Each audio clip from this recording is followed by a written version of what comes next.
Kas yra gripas ir kam jis yra naudojamas?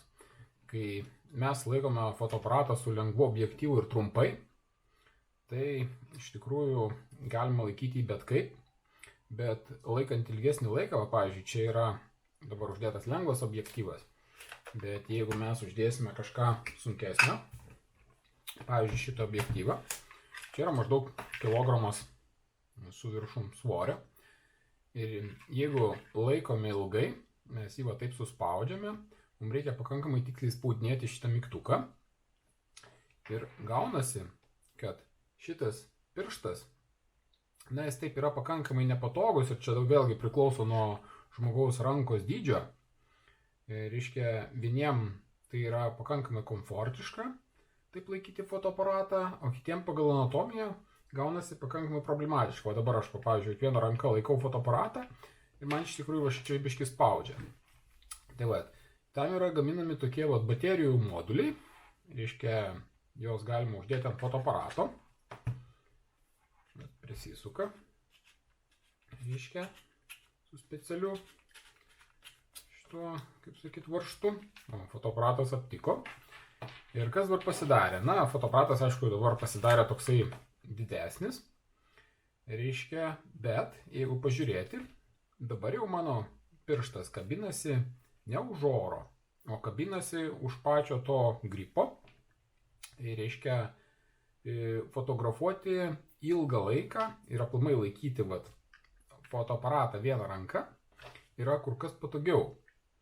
Be to, kadangi čia yra papildoma erdvė, reiškia, jie paprastai vadinasi baterijų gripai, čia galima įstatyti kažkokį tai akumuliatorių papildomą arba būna šitiem paprastiem elementam. Mes galime įstatyti akumuliatorių ir dabar mūsų fotoaparatas turi galimybę maitintis iš papildomo akumuliatoriaus, kas yra privalumas, dirbant, pavyzdžiui, fotografuojant vestuvės ir panašiai. Arba jisai netgi gali naudoti šitos akumuliatorius abudu vienu metu. Ir tai tam, pavyzdžiui, sporto varžybas ir panašiai prisideda kažkiek tai prie, kiek fotoaparatas gali kadrų per sekundę padaryti. Na, čia tokia labiau specifinė funkcija. Dar kam labai mėgstami yra gripai, kai mes fotografuojame žmonės arba kažkokią architektūrą ir panašiai, kai mums reikia fotografuoti šitai. Reiškia, laikant fotoaparatą pasuktą 90 laipsnių kampu. Tai irgi labai, kaip sakyt, prisideda prie papildomų komforto, nes tada yra kur kas patogiau fotoaparatą laikyti. Čia, kaip matote, irgi yra visa ergonomiška šita rankena padaryta. Ir kas dar yra svarbu, kad mūsų mygtukas, jeigu mes šitaip turėtumėm rankas išlaužti, tai šiuo atveju mes pakankamai komfortiškai laikome, mygtukai dubliuojasi, ratukai dubliuojasi valdymo ir iš tikrųjų gaunasi kaip iš vieno fotoaparato patampa taip kaip du. Reiškia, vienas fotoaparatas pasuktas, kitas galima naudotis ir šituo, ten galima per meniu junginėti. Dėl to, kai jau fotografuojama rimčiau, o šitas fotoaparatas D600, jis yra toks entuziasto variantas, su kurio iš principo galima buvo, net ir dabar galima iš tikrųjų, kažkiek tai dirbti. Tai va tas battery grip, angliškai, arba liaudiškai gripas, jisai ir yra skirtas tam, kad praplėsti, taip sakant, fotoaparato funkcionalumą.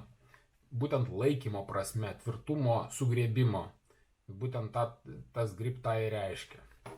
Tai va, ir tuo pačiu, kaip sakau, jį vadina kartais baterijų blokų dėl šito papildomos baterijos.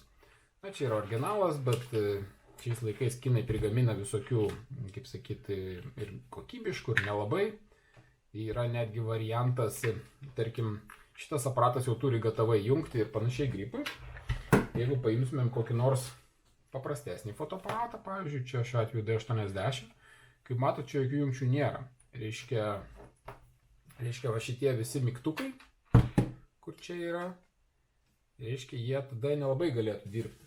Na, bet kadangi anatomija vis tiek yra, kaip sakyti, daiktas reikalingas, ta prasme, žmonių rankos įvairių dydžių, ir žmonės su didesniais delnais vis tiek ieško būdų, kaip vis dėlto jiem tvirčiau sugriebti tą fotoaparatą. Tai kinai dabar gamina tokius visokius ten su laidukais ir panašiai tos gripus, kad vis dėlto, nepaisant to, kad gamintojas nenumatė gripo panaudojimo, kinai sugalvoja, kaip ten šiek tiek perkelto funkcionalumo tiesiog per laiduką pasijungiant į fotoaparato lizdus. Tai tiek trumpai apie gripus.